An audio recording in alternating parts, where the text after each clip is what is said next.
So first thing would be for the AI people to collaborate with people who know behavioral research rather than to imagine what behavior is. So you have people developing explainable models, but it's a technical definition of explanation, not a human definition of explanation. So I have a student now, paper just went in for revise and resubmit, Dick Dunning, who's trying to understand, his project is how people learn from, how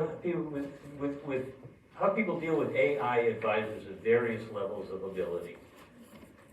And so he's trained models to various levels of ability, and what he finds is, hope he doesn't mind my stealing his thunder here, paper hasn't quite been accepted yet, but he finds that people abandon models that below some threshold, and they dismiss them.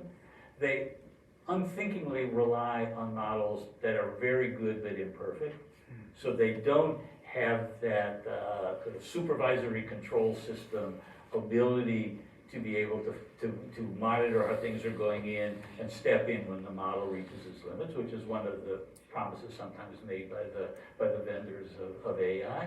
But if you have an imperfect model, it keeps you engaged, and they're in the particular experimental environment that he's working, that with an imperfect model where you feel like you have a chance, that people get better. They get better, they understand what the model limits, what model's limits are.